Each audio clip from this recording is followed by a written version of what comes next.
तो दोस्तों, जैसा कि हम आपको बता चुके हैं कि मध्य प्रदेश स्पोर्ट्स जीके की हम बात कर रहे हैं, उसकी लेक्चर सीरीज आप लोगों के समक्ष लेके आए हैं। आज हम बात करेंगे मध्य प्रदेश के खेलों से जो महत्वपूर्ण तथ्य हैं, जिनसे सबसे ज़्यादा क्वेश्चन बनने की संभावना रहती है। विगत वर्षों में यहाँ से क्वेश्चन पूछे गए हैं, तो आज हम बात करेंगे महत्वपूर्ण तथ्यों के बारे में। तो नमस्कार दोस्तों, मैं मंडलीक मिश्रा आप सभी का एमिनेंट इंस्टीट्यूट के यूट्यूब चैनल में स्वागत करता हूँ। मैं आशा करूँगा कि आप हमारे टेलीग्राम चैनल और आप हमारे फेसबुक पेज को ज्वाइन कर लें और अत्यधिक आपको करंट अफेयर और बहुत सारी महत्वपूर्ण जानकारियों का अपडेशन वहां पर समय समय पर मिलता रहेगा। तो आप हमारे टेलीग्राम चैनल और फेसबुक पेज को ज्वाइन कर सकते हैं। तो दोस्तों, आज हम बात करेंगे महत्वपूर्ण तथ्यों के बारे में। आप हमारे स्क्रीन पर देख रहे होंगे कि महत्वपूर्ण तथ्य जो कुछ लिखे हुए हैं, जो यहाँ से क्वेश्चन बनने की संभावना रहती है। ठीक है, इसके पहले हमने कई लेक्चर लेके आपसे बात की है कि मध्य प्रदेश का खेल परिदृश्य क्या है, स्पोर्ट्स सिनेरियो क्या था, कौन कौन से अवार्ड दिए जाते हैं, कुछ इंपॉर्टेंट प्लेयर्स कौन कौन से हैं मध्य प्रदेश में। अब लास्ट में हम बात कर रहे हैं महत्वपूर्ण तथ्यों के बारे में। तो पहला हमारा महत्वपूर्ण तथ्य है, जैसा कि आप जानते होंगे, पॉलिटी में आपने पढ़ा होगा कि आप जानते हैं कि कुछ राज्यों के अधीनस्थ चीज़ें होती हैं, कुछ केंद्र के अधीनस्थ रहती हैं और कुछ दोनों के अधीनस्थ रहती है। माने राज्य सूची, केंद्र सूची और सामवर्ती सूची, ऐसा आपने पढ़ा होगा। तो पहला ही हमारा फैक्ट है, अगर आपसे पूछ दिया जाता है कि भारतीय संविधान के अनुसार खेल कूद राज्य का विषय है, ये सेंट्रल का विषय नहीं है, स्टेट का विषय है। मतलब स्टेट इसमें अपने हिसाब से निर्णय ले सकती है। ठीक है, वही हमारा दूसरा जो है, जिसको हम बार बार कह के आप लोगों को बार बार हर लेक्चर में अगर मलखम्ब का नाम आता है तो हम बार बार डेट मेंशन करते हैं, चूँकि 2017 में कांस्टेबल के पेपर में ये क्वेश्चन पूछा गया है और हो न हो आने वाले जो हमारा 11 अप्रैल को प्रीलिम्स का एग्ज़ाम होने वाला है MPPSC का और कांस्टेबल का, तो यहाँ से ये क्वेश्चन फिर से पूछा जाए कि 10 अप्रैल 2013 को ये डेट आप नोट करके रखेंगे कि मध्य प्रदेश का राजकीय खेल मलखम्ब घोषित किया गया। मध्य प्रदेश का राजकीय खेल मलखम्ब है, जिसको 10 अप्रैल 2013 को घोषित किया गया हमारा राजकीय खेल। और 2013 से ही स्वर्गीय प्रभाष जोशी खेल अवार्ड भी दिया जाता है, जो केवल मलखम्ब के खिलाड़ियों को दिया जाता है। तो यहाँ तक चीज़ें हो सकता है आपको क्लियर हो। आगे का तथ्य देखते हैं। मध्य प्रदेश पहला राज्य है जिसने स्कूलों में एक पीरियड खेलों के लिए अनिवार्य कर दी है। यद्यपि धरातल पर जाएंगे तो किसी सरकारी स्कूल में पीरियड नहीं चलती, पर अगर यहाँ से क्वेश्चन बनेगा, चूंकि जो नवीन खेल नीति थी 2005 की, कुछ लोग 2019 की भी खेल नीति बताते हैं, बट वो स्पेसिफिक खेल नीति नहीं है। बहुत सारे यूट्यूब चैनल या बुक्स में आप पाएंगे उसको, बट 2005 की जो हमारी नवीन खेल नीति थी उसमें ये कहा गया था कि स्कूलों में एक पीरियड अनिवार्य कर दिया जाएगा खेलों के लिए। पर अगर वहीं आप धरातल में देखें, अपने आसपास के शासकीय स्कूलों में देखें, गवर्नमेंट स्कूलों में देखें, तो आप पाएंगे कि पीरियड अलॉट हैं ऑन पेपर, बट वो चलते नहीं हैं। ठीक है, तो अनिवार्य कर दिया गया। ठीक है, मध्य प्रदेश में अखाड़ा संचालकों को 500 रुपए का मानदेय दिया जाता है। मतलब एक तरह की मध्य प्रदेश सरकार द्वारा उनको सैलरी प्रोवाइड की जाती है 500 रुपए की। अखाड़ा संचालक वो हैं, आपने देखा होगा कि जहाँ कुश्ती का खेल खेला जाता है या कुश्ती की प्रतियोगिताएं होती हैं। यद्यपि आज आधुनिक कुश्ती चलने लगी है, जिसमें मैट का प्रयोग होता है। मैट में कुश्तियां लड़ी जाती हैं, चाहे वो ओलंपिक में हो, चाहे एशियाड हो, चाहे कॉमनवेल्थ गेम हो, जिसको आप राष्ट्रमंडल खेल कहते हैं। कहीं भी आप देखेंगे तो अब देखेंगे कि मैट पर कुश्ती होती है। बट जो पुराने समय में हमारे भारतीय परंपराओं में मिट्टी में कुश्ती लड़ी जाती थी, उसी मिट्टी के मैदान को ही अखाड़ा बोला जाता था। तो अखाड़ा संचालकों को 500 रुपए का मानदेय देना सुनिश्चित किया गया 2005 की जो नवीन खेल नीति थी उसके द्वारा। मध्य प्रदेश में पहला जो क्लब था वो क्रिकेट का था। ये बहुत महत्वपूर्ण है, MPPSC में क्वेश्चन आया हुआ है। हो सकता है कि ये व्यापम में क्वेश्चन पूछ ले, हो सकता है दोबारा PSC ही रिपीट कर दे इस क्वेश्चन को। तो मध्य प्रदेश का पहला जो क्लब था वो क्रिकेट क्लब था, जिसका नाम था पारसी क्रिकेट क्लब के नाम से ये इंदौर में खोला गया था। हमने पूर्व में भी बताया है, और जिसकी स्थापना 1890 में इंदौर में की गई थी। सन 1890 में इंदौर में स्थापित किया गया था पारसी क्लब। ठीक है, अगला है मध्य प्रदेश क्रिकेट एसोसिएशन, जिसको आप शॉर्ट में एमपीसीए कहते हैं। एमपीसीए का पूर्ण नाम है होलकर क्रिकेट एसोसिएशन, और होलकर क्रिकेट एसोसिएशन की स्थापना वर्ष 1941 में, ये लिखा हुआ है आप नोट डाउन कर सकते हैं, वर्ष 1941 में इंडियन क्रिकेट टीम के पहले कप्तान कर्नल सीके नायडू, जिनका संबंध इंदौर से था। खिलाड़ियों में अगर कर्नल सीके नायडू के बारे में पूछा जाएगा तो भी आप इंदौर मेंशन करेंगे। यद्यपि इनका जन्म नागपुर में हुआ था, महाराष्ट्र के, अब का जो महाराष्ट्र है नागपुर, और हमारा पहला जो सीपीएन बरार वाला क्षेत्र भी नागपुर, जिसकी कैपिटल थी अपने आप अच्छे से जानते हैं। तो उनका जन्म नागपुर में हुआ था और 1941 में इन्होंने होलकर क्रिकेट एसोसिएशन के नाम से इनकी अध्यक्षता में गठन किया गया था, और जिसके संरक्षक थे महाराज यशवंतराव होलकर, माने होलकर वंश के राजा थे यशवंतराव होलकर, और कर्नल सीके नायडू द्वारा मिलकर होलकर क्रिकेट एसोसिएशन की स्थापना की गई थी, और इसी का नया नाम हो गया है मध्य प्रदेश क्रिकेट एसोसिएशन, जिसको शॉर्ट फॉर्म में एमपीसीए क्रिकेट एसोसिएशन कहते हैं, और जिसका मुख्यालय होलकर क्रिकेट स्टेडियम या उषा राजे क्रिकेट स्टेडियम में है, ठीक है, इंदौर में। अगला महत्वपूर्ण तथ्य है कि देश के प्रथम क्रिकेट खिलाड़ी मुश्ताक अली, जिन्होंने विदेशी धरती पर शतक बनाने का गौरव हासिल किया। मुश्ताक अली, जिनका जन्म इंदौर में हुआ था, और मुश्ताक अली एकमात्र ऐसे बल्लेबाज थे भारत के जिन्होंने विदेशी धरती पर पहला शतक लगाने का रिकॉर्ड इन्हीं के नाम है, और किसी दूसरे प्लेयर ने यह रिकॉर्ड नहीं बनाया है। कुछ और महत्वपूर्ण तथ्य देखते हैं तो मध्य प्रदेश में पहला मैच से आशय ये है कि कोई इंपॉर्टेंट बड़ा मैच, जैसे आज क्रिकेट में इंटरनेशनल मैच होता है उस तरीके की उस समय की बात हो रही है। तो पहला जो मैच खेला गया था सेंट्रल एकादश और एमपीसीए के मध्य खेला गया था, ठीक है। तो आप ये नोट डाउन कर सकते हैं कि 1934 में खेला गया था। अगर आपसे ये क्वेश्चन पूछ लिया जाता है कि पहला बड़ा मैच या पहला इंपॉर्टेंट मैच पहली बार मध्य प्रदेश में कब खेला गया, तो सेंट्रल एकादश और एमसीसी के बीच में सन 1934 में खेला गया। हम आपको बता दें कि मध्य प्रदेश जो बीसीसीआई है, हमारा board of control for cricket in India, उसने रणजी ट्रॉफी की भी शुरुआत 1934 में की थी, जिसका नाम महाराजा रंजीत सिंह के नाम पर रखा गया है, ठीक है। और अगर कुछ और इम्पोर्टेंट बात क्रिकेट से ही करें तो नरेंद्र धीरवानी, आपने ये नाम सुना होगा, international right arm leg spinner थे, भारतीय टीमों की तरफ से इन्होंने खेला है, जिनका जन्म इंदौर से हुआ है। इंदौर डिवीजन क्रिकेट एसोसिएशन से ये क्रिकेट भी खेलते थे। वर्ष 1987-88 में, ये इंपॉर्टेंट डेट है, आप इसको याद रख सकते हैं। वर्ष 1987-88 में वेस्ट इंडीज के विरुद्ध अपने पहले ही टेस्ट मैच के दोनों पारियों में 16 विकेट लेने के अंतर्राष्ट्रीय रिकॉर्ड की बराबरी करते हैं। तो ये क्वेश्चन पूछा गया है, हो सकता है कि आगे आने वाले कोई भी मध्य प्रदेश के एग्जाम में ये क्वेश्चन पूछा जाए कि मध्य प्रदेश का वह कौन सा खिलाड़ी है जिसने अपने पदार्पण मैच में, या अंग्रेजी में कहें तो डेब्यू मैच में, टेस्ट के डेब्यू मैच के दोनों पारियों में 16 विकेट लेने का जो अंतर्राष्ट्रीय रिकॉर्ड है उसकी बराबरी की थी। तो उनका नाम है नरेंद्र धीरवानी। या तो नरेंद्र धीरवानी ऑप्शन में नाम दे देगा, या नरेंद्र धीरवानी दे के 16 विकेट आपसे पूछ सकता है, क्वेश्चन किसी भी तरीके से आ जाएगा। अगला कुछ फैक्ट है, आवासीय खेलकूद विद्यालय की स्थापना मध्य प्रदेश के सीहोर जिले में की गई थी। ये इंपॉर्टेंट है, आप इसको नोट डाउन कर ले, याद रखेंगे। इसके नीचे वाला हम फैक्ट बताएंगे, हो सकता है नया आप सुन रहे हो या अलग टाइप का सुन रहे हो। इसके नीचे वाला फैक्ट ये है कि मध्य प्रदेश का आदिवासी खेलकूद विद्यालय अलीराजपुर में है, ठीक है।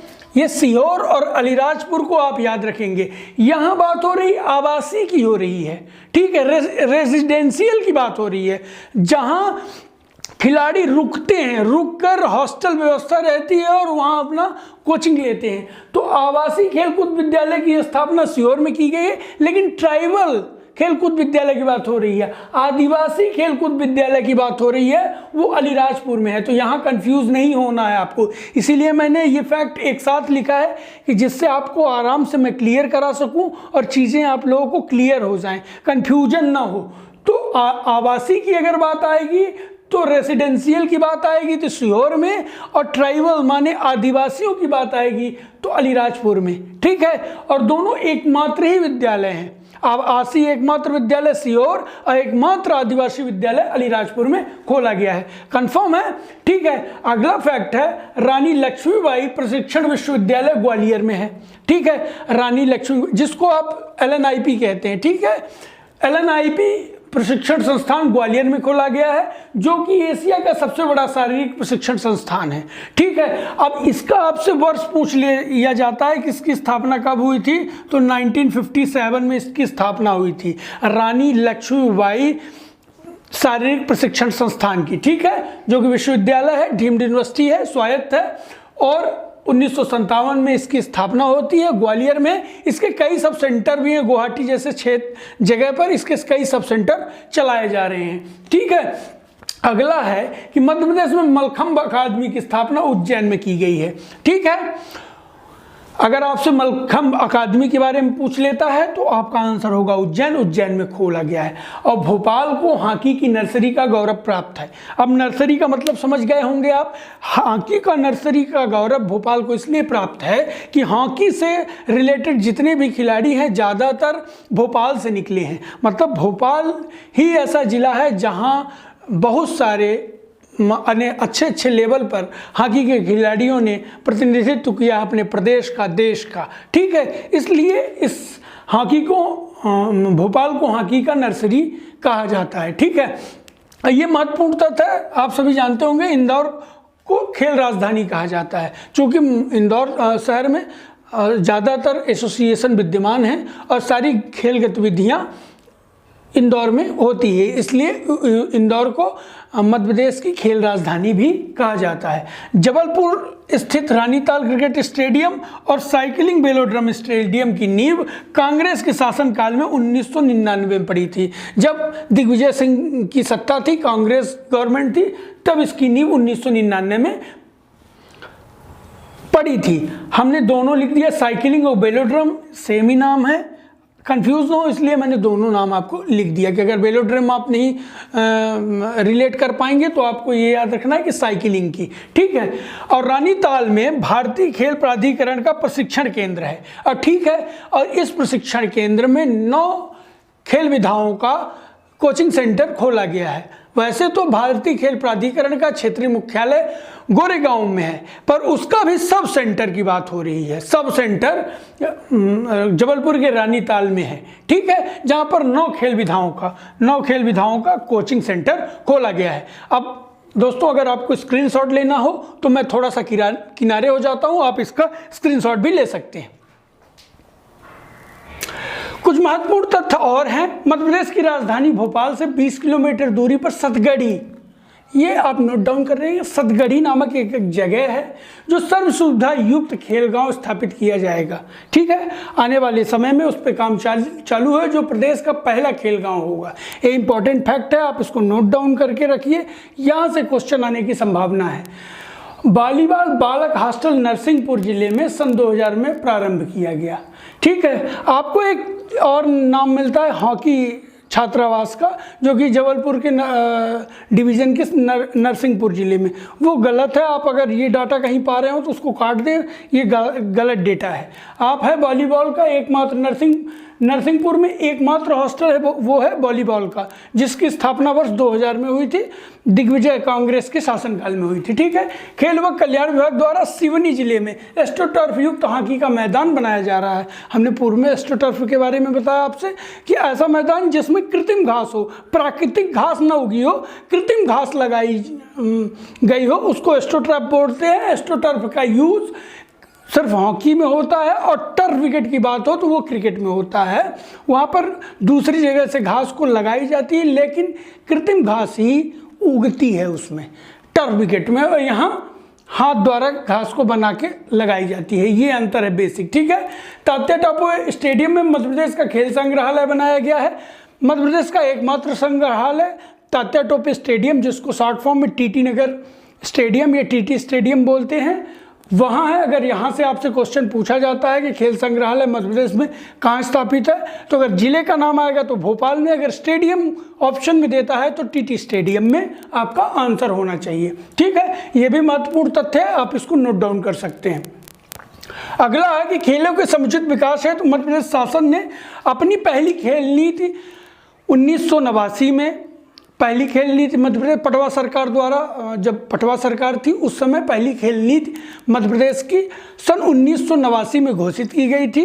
जो मध्य प्रदेश की दूसरी खेल नीति है 1994 में आई, और जो तीसरी और या नवीन खेल नीति जिसको हम कहते हैं वो 2005 में आई, और उसी के हिसाब जो 2005 में नई खेल नीति आई थी उसी आधार पर खेलों को प्रोत्साहित और बढ़ावा दिया जा रहा है। 2005 में जो खेल नीति आई थी उस समय बीजेपी की गवर्नमेंट थी।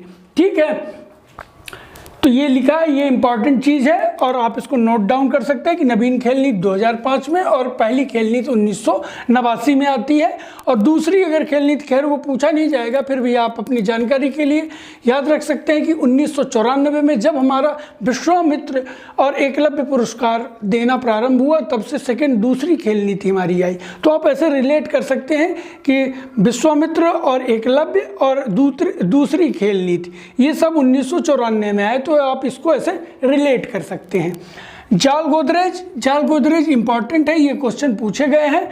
इनको जाल गोदरेज जो कि टीटी के खिलाड़ी थे, टेबल टेनिस के खिलाड़ी थे, इनको द बॉल ऑफ चाइना भी कहा जाता है। ठीक है, मतलब इतने अच्छे खिलाड़ी थे कि इनको हराना पाना मुश्किल था, नामुमकिन था। ठीक है, इनको ग्रेट बॉल ऑफ चाइना कहा जाता है, ये भी नोट कर लें।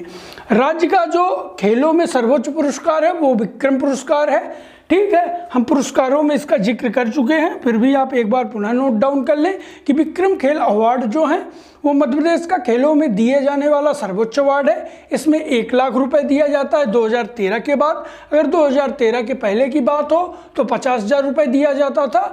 ठीक है, और जो विक्रम पुरस्कार की शुरुआत है 1990 में विक्रम पुरस्कार की शुरुआत की गई थी। ठीक है, अगला फैक्ट है संजय जगदाले, ये थोड़ा इंपॉर्टेंट नाम है। क्रिकेट खिलाड़ियों से या क्रिकेट से रिलेटेड जो प्रशासनिक व्यक्ति थे उनसे क्वेश्चन जरूर पीएससी कभी ना कभी पूछा है। 2018 का अगर पेपर उठाएंगे तो आप उसमें देखेंगे कि अमिताभ विजयवर्गीय के बारे में पूछा गया था कि ये किस खेल से संबंधित है।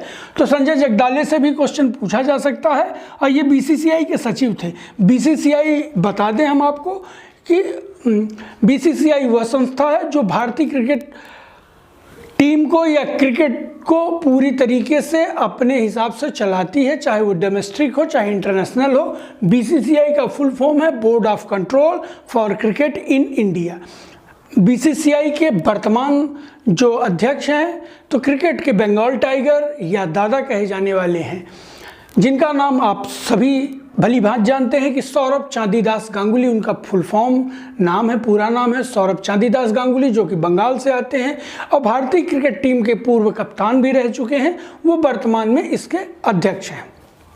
ठीक है, तो संजय जगदाले जी पहले बीसीसीआई के सचिव भी रह चुके हैं और राष्ट्रीय क्रिकेट टीम, ठीक है, जिसके वर्तमान में भी चेतन शर्मा, आपने नाम सुना होगा कि अभी हाल ही में उन्होंने जोशी की जगह ली है, नए चयन समिति के अध्यक्ष बनाए गए हैं चेतन शर्मा। तो चेतन शर्मा भी राष्ट्रीय क्रिकेट चयन समिति के ही अध्यक्ष थे। तो उस चयन समिति के एक मेंबर थे, सेंट्रल क्षेत्र से आते थे संजय जगदाले। उसी चयन समिति का मतलब हमारी नेशनल क्रिकेट टीम के सेलेक्टर रह चुके हैं संजय जगदाले। ठीक है, सदस्य रहे। तो यहाँ से क्वेश्चन पूछा जा सकता है आपसे। अब मैं फिर साइड हो जा रहा हूँ, आप चाहें तो इसका स्क्रीनशॉट ले सकते हैं।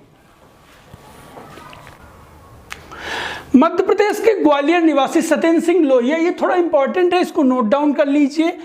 यहाँ से क्वेश्चन बनने की बहुत ज़्यादा संभावना है। ये फैक्ट बड़ा इंपॉर्टेंट है थोड़ा सा, क्योंकि ये दिव्यांग है। दिव्यांग से एक क्वेश्चन एमपीपीएससी में पूछा जाता है किसी न किसी तरीके से। तो मध्य प्रदेश के ग्वालियर निवासी सत्येंद्र सिंह लोहिया, ये इंपॉर्टेंट नाम आप याद रखिए। सत्येंद्र सिंह लोहिया वर्ष 2018 में इंग्लिश चैनल पार करने वाले एशिया के पहले दिव्यांग खिलाड़ी बने। ठीक है, और पहला स्विमर खिलाड़ी बन गए। मतलब ऐसे दिव्यांग, एक तो दिव्यांग हो, दूसरा पैरा स्विमर भी रहे हों, तो ये सत्येंद्र सिंह लोहिया जिन्होंने 2018 में इंग्लिश चैनल पार करने का रिकॉर्ड बनाया है। ठीक है, और इनके साथ एक और चीज़ जुड़ी है कि अमेरिका में 42 किलोमीटर लंबी कैटलीना चैनल को पार करने का नया कीर्तिमान भी रच दिया है। ऐसा करने वाले वो एशिया के पहले दिव्यांग तैराक बने हैं। थोड़ा इन्होंने अच्छा अचीवमेंट दिखाया है, तो यहाँ से क्वेश्चन पूछे जाने की संभावना है। क्योंकि थोड़ा सा इंग्लिश चैनल पार करना और कैटलीना चैनल पार करना एक दिव्यांग के लिए बहुत बड़ी बात है। यद्यपि दिव्यांग को हम कम नहीं आंक रहे हैं, हम थोड़ा सा डिस्क्लेमर दे दें, बट एक बड़ा अचीवमेंट है हमारे देश के लिए, प्राउड मोमेंट है। तो यहाँ से क्वेश्चन बनने की संभावना है, तो उसको नोट डाउन आप कर लें। और महत्वपूर्ण है कि मध्य प्रदेश में पहली क्रिकेट प्रतियोगिता की बात हो रही है, मैच की नहीं, बड़े मैच की नहीं, जो हमने बता दिया 1934 में। प्रतियोगिता की बात हो रही है। 1913 में कर्नल डेली के नाम से डेली शील्ड टूर्नामेंट का आरंभ हुआ था। ठीक है, तो ये आप इसको नोट डाउन कर लेंगे, ईयर 1913 में। जबकि मैं पहले ही बताया कि रणजी ट्रॉफी की शुरुआत 1934 में हुई। ठीक है, बीसीसीआई का एक डोमेस्टिक टूर्नामेंट है रणजी ट्रॉफी, जिसकी शुरुआत 1934 में हुई थी। घरेलू टूर्नामेंट इसको बीसीसीआई का कहा जाता है। कई घरेलू टूर्नामेंट बीसीसीआई कराती है क्रिकेट खिलाड़ियों को निखारने के लिए, ठीक है, और चयन करने के लिए। इंपॉर्टेंट है कि वर्ष 1998-99 में मध्य प्रदेश रणजी ट्रॉफी के फाइनल में पहुंचती है और उप विजेता रहती है। और उसके जब 98-99 में MPCA Madhya Pradesh cricket association उप विजेता होती है रणजी ट्रॉफी में, तो उस समय कप्तान थे चंद्रकांत पंडित। ठीक है, तो चंद्रकांत पंडित कप्तान थे। ये इनको आप नोट डाउन कर लें। इनके बारे में कुछ और फैक्ट बता देते हैं। चंद्रकांत पंडित भारतीय क्रिकेट टीम के सदस्य रह चुके हैं। ये मूलतः मुंबई से आते हैं और मुंबई से ही रणजी ट्रॉफी खेलते थे, पर कॉन्ट्रैक्ट के तहत ये MP से खेलना इन्होंने प्रारंभ किया और अपनी कप्तानी में वर्ष 1998-99 में रनर अप बनाते हैं मध्य प्रदेश रणजी ट्रॉफी टीम को। और इनके बारे में वर्तमान एक फैक्ट बता दें कि वर्तमान समय में मध्य प्रदेश क्रिकेट एसोसिएशन की जो सीनियर टीम है, जो रणजी ट्रॉफी टीम है, उसके वर्तमान चीफ कोच चंद्रकांत पंडित हैं। वर्तमान समय में मध्य प्रदेश क्रिकेट टीम के चीफ कोच भी हैं चंद्रकांत पंडित। तो अगर यहाँ से कोई डाटा आपसे पूछा जाता है तो आप इसका आंसर दे देंगे। एक महत्वपूर्ण नाम है संध्या अग्रवाल जी का, जो कि भारतीय महिला क्रिकेट टीम की कप्तान रही हैं। इनको अर्जुन अवार्ड भी मिला है। इनको विक्रम, जो प्रदेश का हमारा सर्वोच्च खेल पुरस्कार है, विक्रम अवार्ड, वो भी मिला है। तो ये संध्या अग्रवाल जो कि इंदौर से आती हैं और क्रिकेट खेल से संबंधित हैं। तो भारतीय महिला क्रिकेट टीम की कप्तान, जिनको अर्जुन अवार्ड मिला, विक्रम अवार्ड भी मिला, ये नोट डाउन कर लें। ये क्वेश्चन पूछा जा चुका है। पुरस्कृत मध्य प्रदेश की महिला खिलाड़ी संध्या अग्रवाल हैं। मैं थोड़ा किनारे हट जाता हूं, आप इसका स्क्रीनशॉट ले लें। असलम शेर खान हॉकी के अंतर्राष्ट्रीय खिलाड़ी थे, हॉकी के बड़े खिलाड़ी थे असलम शेर खान। ठीक है, और बाद में ये जब हॉकी छोड़ देते हैं खेलना, तो ये बैतूल संसदीय क्षेत्र से सांसद भी बनते हैं। कांग्रेस के टिकट पर बैतूल संसदीय क्षेत्र से सांसद बनते हैं। और इनकी एक बुक है टू हेल विथ हॉकी। ये पुस्तक के बारे में पहले पूछा गया है, व्यापम का क्वेश्चन था, और असलम शेर खान के भी बारे में व्यापम में क्वेश्चन पूछा जा चुका है। हो न हो इस बार 11 अप्रैल को ये क्वेश्चन आपको देखने को मिल जाए कि असलम शेर खान किस खेल से संबंधित है। तो हॉकी नंबर 1, ठीक है, इंटरनेशनल खिलाड़ी थे, अंतर्राष्ट्रीय खिलाड़ी थे, जो कि बैतूल से सांसद बनते हैं। आपसे ये क्वेश्चन पूछा जा सकता है कि उस खिलाड़ी का नाम बताइए जो खेल के बाद बैतूल से सांसद बनता है, या उस हॉकी खिलाड़ी का नाम बताइए जो बाद में खेलने के बाद में सांसद बनता है। तो किसी भी तरह का क्वेश्चन आ सकता है आपसे।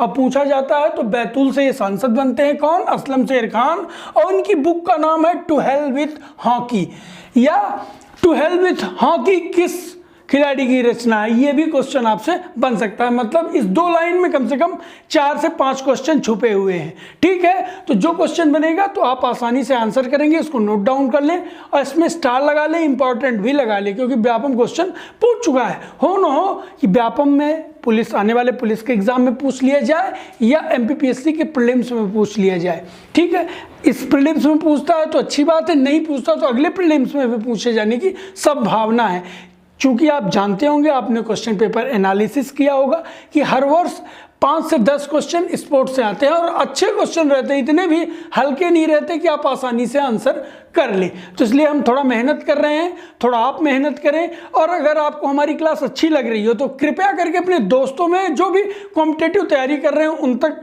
क्लास हमारी शेयर करें, जिससे हमारी भी रीच बढ़े, उनको भी स्पोर्ट्स का जो जीके है वो सही मिल पाए। क्योंकि हम मेहनत करके आते हैं नोट्स तैयार करके कि क्या आपको ऐसी चीज़ें दें कि आप एग्ज़ाम हॉल में आसानी से उसको कर पाएँ।